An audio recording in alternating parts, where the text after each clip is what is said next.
පිවිතුරු ආදරේ නිකලස් බවින් ඉවර වුණා. පිවිතුරු ආදරේ නිකලස් බවින් ඉවර වුණා. ඒකයි මං කිව්වේ ආදරය කියන්නේ පිනක් කියලා. ඒ පිවිතුරු ආදරේ තිනේ දෙන්නෙක්ගෙන් එක්කෙනෙක් නිවන් දැක්කොත් අනිත් කෙනා නිවන් දකිනවා. ඒ කියන්නේ ඇයි දෙන්න දිගින් දිගට මෙන්න සමසීල, සම සද්ධා, සමචාග, සම ප්‍රඥා නිසා එන්නේ. ඔයා මට ලැබේවා කියලා අපි ඔයාලා අද කාලේ කරන්නේ කොහේ හරි බුදුන් වදින්න ගිය තැනකත් අකුරු දෙක ගහනවා. ඒ දන ඩී. ඊට පස්සේ මහා ගල් පර්වතයකට කෝටුවක් ගහනවා. අයියෝ. වැසිකිලි වලල් ලියනවා ලැජ්ජායි බෑ. හප්පේ තුච්ච දෙයක් කරගෙන ඊට පස්සේ සෙල්ලම් බඩු වගේ ඔය ආදරේට දිනයක් ඕනේද? පෙබරවාරි 14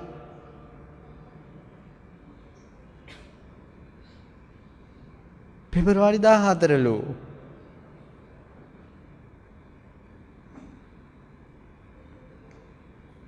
මම නම් දන්නේ මන් දන්න ආදරේ ගැන කිව්වේ. ඊට පස්සේ ඔය වගේම හිටියා. එන්නේ හැම ජීවිතයකම ස්වාමියා බිරිඳයි වෙලා ඉපදෙන දෙන්නේ. ඒ දෙනා බුදුරජාණන් වහන්සේ කාලේ ඉපදුනා කොල්ලගෙනම පිප්පලි. එයාගේ ලස්සන දෙවෙනි වෙන්නේ බුදුරජාණන් වහන්සේට විතරයි. අර ගෑනු ළමයා ඉපදුනා බද්දා කාපිලානි. රූපේ දෙවෙනි වෙන්නේ යසෝදරාට විතරයි. ඒ දෙන්නම සසරේ ස්වාමියා බිරිඳයි එක දිගට සමසීල, සම සද්ධා, සමචාග, සම ප්‍රඥා. ඊට පස්සේ මේ දෙන්න මේ ජීවිතේට ආවට පස්සේ කැමති නෑ බඳින්න. මෙයා කැමති නෑ, මෙයා කැමති නෑ. ඒ වුණාට ගෙවල් වලින් මෙයාලා බැන්දෙව්වා. ආදරෙන් කරන දේවල්, ආදරේ නැමැති බලවේගෙන් මෙයාලා කොහොම හරි බඳවනවා. මෙයාලා කැමති නෑ. බැඳපු දවසේ කිව්වා නංගි මං විවාහයට කැමති නෑ මට විමුක්තියක් ඕන කියලා හිතෙනවා. කිව්වා අයියේ මටත් එහෙමයි හිතෙන්නේ කිව්වා. එහෙනම් අපි දෙන්න බඹසර රකිමු කිව්වා. ඊට පස්සේ දෙන්නම මල් කාමරේ සුවඳ කරන්න ගෙනලා තිබ්බ පිච්ච මල් අරන් දෙන්න මල් මාලා දෙකක් ගෙතුවා. බද්දා කාපිලානි නිදා ගන්න පැත්තේ ඇඳ මැද එහෙ මල් මාලේ දැම්මා. පිප්පලි කුමාරයා මේ පැත්තේ මල් මාලේ දැම්මා. සිදුහක් කුමාරයයි යසෝදරයි හැරෙනකොට ලෝකෙම අබිරූපී ලස්සන රූපේ තියෙන අවුරුදු 16ක පිරිමි ළමයයි අවුරුදු 16ක ගෑනු ළමයයි. ඒ මල් මාල දෙක මැද තියලා කියනවා නංගි අපි මේ මෙතන මල් මාල දෙකක් තියෙනවා. මේ අපි දෙන්නා කියලා හිතන්න කිව්වා. අපි දෙන්නගෙන් කාට හරි රාගසිතක් ඇති වුණොත් මේ මල් ඒ කෙනාගේ පැත්තේ මල් මාලේ පර වේවා. කාට හරි රාගසිතක් ඇති වුණොත් ඒ පැත්තේ මල් මාලේ පර වේවා කියලා හිතාගෙන දෙන්න එකම ඇඳේ දෙන්න නිදා ගන්නවා. ඒ මල් මාලා දෙක පර වෙන්නේ නැතුව අවුරුදු 12ක් තිබ්බා. අවුරුදු 12ක් එක ඇඳේ ලෝකේ සුරූපී තරුණයයි නිදා ගන්නවා. අර මල් මාලා දෙක ඒ විදිහටම තියෙනවා. 12 වෙනි අවුරුද්දේ දෙමව්පියෝ නැති වුණා විමුක්තියක් හොයාගෙන ගියා. දෙන්න කසා කිස් බාගෙන දෙන්න යනවා. ලස්සනම ශ්‍රමණයන් වහන්සේ නම, ලස්සනම ශ්‍රමණියන් වහන්සේ නම. ඒ පිප්පලි කුමාරයා කිව්වා නංගියේ මේ වාගේ දෙන්නෙක් එකපාර යනකොට මිනිස්සු කතා කියන්න පුළුවන්. ඔයාගේ විමුක්තිය හොයාගෙන යන්න. මම මගේ විමුක්තිය හොයාගෙන යන්නම්. කියලා පාරවල් දෙකකින් මෙහෙම වෙන් වෙනකොට දෙන්න දෙපැත්තට ගිහි ජීවිතේ විරාගී ගුණයෙන් මේ මහ පොළොව හිල්ලෙනවා. තොටිල්ලක් වගේ හිල්ලෙනවා. මේ ගිය පිප්පලි කුමාරයාට තමයි මහා කස්සප කියලා කියන්නේ. මහා කස්සපයන් වහන්සේ.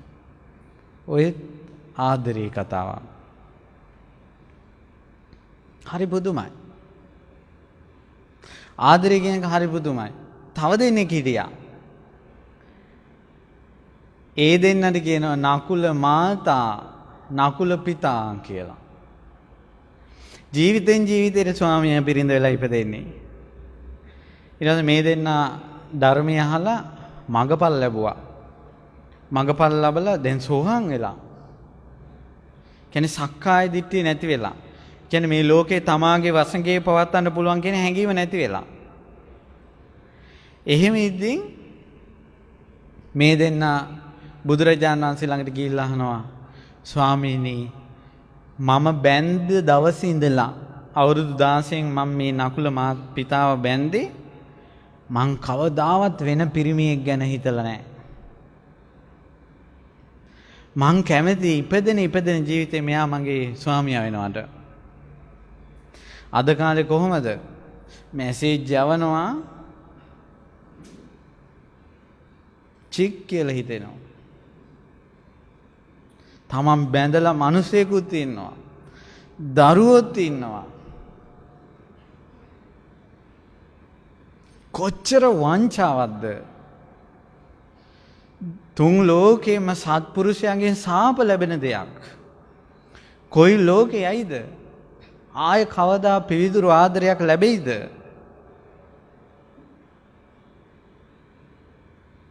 ඒකයි. ඔයාලා පොඩි ළමයි නෙමෙයි. ඔයාලට තේරෙනවා. දැන් ඉස්කෝලේ යන ළමයි මෙතන හිටියට පොඩි ළමයි නෙවෙයි. ඔයාලට තේරෙනවා මේ කියන දේ. ඔයාලා මේ සත්‍ය කතාව තේරුම් ගන්න ඕන. නිකන් මේ ලෝකේ තියෙන වංචාවට අහු වෙන්නේ නැතුව. මං ආදරය ගැන කිව්වේ බුදුබණ පදවලින්. ඔයාලා Facebook එකෙන් ඉන්ටර්නෙට් එකෙන් ආදරේ වචන අහන්නේ කොහෙවත් යන ඔය වගේ කෙහෙල් මල් කරන උන්ගේ අදහස්. ඒකයි. ඊට පස්සේ පින්වත් දරුවනේ වංචාවක් නම් කරන්න හොඳ නැහැ. වංචාවක් නම් කරන්න හොඳ නැහැ. ඊට පස්සේ පින්වත් දරුවනේ අර නකුල පිතා කියනවා මම බැන්ද දවසේ ඉඳලා මෙයා අර වෙන කෙනෙක් ගැන හිතලා නැහැ. මං ආසයි ජීවිතෙන් ජීවිතේට මෙයාව විවාහ කරගන්න. මගේ ස්වාමියා වෙනවට.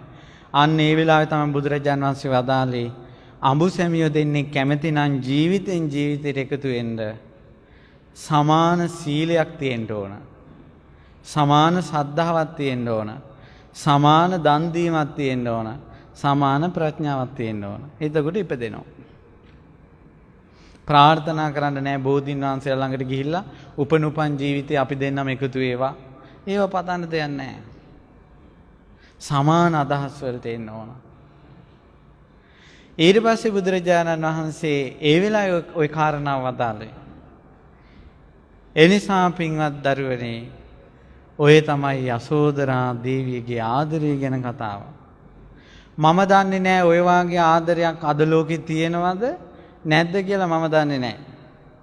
නමුත් ඔයාලගේ ජීවිතේ ප්‍රථම වතාවටත් අවසාන වතාවටත් ඔය වාගේ පිවිතුරු ආදරය ගැන වචන ටිකක් ඇහෙන්න ඇති. ඒක අමතක කරන්න එපා. ඒ නිසා මේ දුක් විඳින සසරින් ඇයි දුක් විඳින සසරේ කිව්වේ? ඔය වාගේ පිවිතුරු ආදර ලැබෙන්නේ නැහැ. ලැබෙන්නේ නැති නිසා විවාහ ජීවිත අඳුරෙන් අඳුරටපත් වෙලා අපායක් බවටපත් වෙලා. ඒ නිසා ආදරේ හරියට කරන්න බැයි නම් නොකර ඉන්න ඕන. කරනවා නම් සමාන සීලයක් තියෙන්න ඕන. සීලය කියන්නේ බඳිනකල් කෙල්ලව ස්පර්ශ කරන්නේ නැහැ. පිරිමියාව ස්පර්ශ කරන්නේ නැහැ. සමාන සීල. සමාන දුස්සීල නෙවෙයි සීල. බඳිනකල් කෙල්ලගේ ජීවිතේ පිවිතුරු බව රකින්නවා. සමාන සීල. කවදාවත් තිසරණේ අතාරින්නේ නැහැ. සමාන සද්ධා. දන් දෙන්න හරි කැමති. සමාන ත්‍යාගය. ඊළඟට තමයි නුවණට තැන දෙනවා, හැඟීමට තැන දෙන්නේ නැහැ. හැඟීම් බර වෙන්නේ නැහැ. නුවණට තැන දෙනවා. හොඳට කල්පනාවෙන් ඉන්නේ. විභාගයට බාධාවක් කරන්නේ දෙමව්පියන්ට දුක් දෙන්නේ සල්ලි නහත්ති කරන්නේ කාලය නහත්ති කරන්නේ ජීවිතේ විනාශ කරගන්නේ හෝටල් වල ලගින්නේ ඒ ඔක්කොම ප්‍රඥාව. ඒ නිසා පුළුවන් නම් ওই ගුණධර්ම ඇති කරගන්න. ආයෙත් බුදුබණ පදේ සිහි කරනවා. මැරෙන කල්ම සීලය ඕන. සද්ධාවෙමයි ඉන්න ඕන. එතකොට ඔය ආදර කතාව වුණත් දැන් මම කියලා මම සතුටුනේ යසෝදරාගේ. අද කාගේ හරි ආදර කතාවක් ඇහුවම ඔළුව අවුල් වෙනවා අම්මෝ. ඔළුව අවුල් වෙනවා පිස්සු හැදෙනවා ඒ වහපුම. ලස්සනට මේ ආදරය කියන එක තේරුම් ගන්න පුළුවන් ධර්මයෙන්. ඊට පස්සේ සද්ධාවේ පිහිටලා ඉන්න ඕන. ඊට පස්සේ ප්‍රඥාව තමයි මනුස්සයට තියෙන මැනික. ළමයි මැනික ළඟට ගන්න ප්‍රඥාව. ඊළඟට තමයි පින් කරගන්න. පින් කාටවත් හොරකම් කරන්න බෑ. මතක තියාගන්න අවසානයේ එක කාරණාවක් කියනවා. ඒක හොඳට මතක තියාගන්න. ළමයිනේ ආදරය කරනවා කියලා කලබල වෙන්න එපා.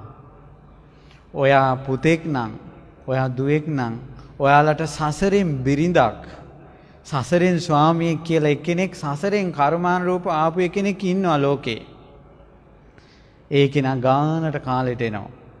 එයා එන්නේ හොයාගෙන ගිහිල්ලා නෙවෙයි එපා ගියද්දින් එනවා. ඒකට ඉවසන්න ඕන අවුරුදු 25 වෙනකල්වත්. ඉස්කෝලේ යන කාලේ ඔය තියෙන විකාර කෙල්ලෝ කී දෙනෙක් එක විකාර නැටුම්ද? අවසානයේ බඳින්න වෙන එකේ අපරාධය අර චොකලට් ටිකේ සල්ලි එකතු කරලා ගෙදරකට ෆවුන්ඩේෂන් දාගන්න තිබ්බා. අපරාධේ. අර වෙලාව ඉතුරු කළොත් මැසේජ් දාපෝ. අපරාධේ. පොඩ්ඩක් කල්පනා කරලා බලන්නකෝ ඔයාලා එපා වෙනවා. අපි මෙච්චර මොකටද කියලා. අනේ මට අහිංසක කොල්ලෙක් ඇවිල්ලා අඬා කිව්වා ස්වාමීනි මං ගෙදරින් මට කෑමක් ලැබුණොත් මං කෑම මං කන්නේ නැහැ කිව්වා මං ගිහිල්ලා දෙනවා කිව්වා. මට ලැබෙන්නේ මොකද මං ගිහිල්ලා දෙනවා කිව්වා. ඒක හරියට මට හිතුනේ අම්මා කෙනෙක් වගේ කොල්ලා. ඒ අහිංසක ආදරයක්. ඊට පස්සේ කෑම කන්න නැතුව ෆෝන් එකට ඉන්ටර්නෙට් කාඩ් දාන්න නැතුව සල්ලි එකතු කරලා මුද්දක් අරන් කෙල්ලට දෙන්න.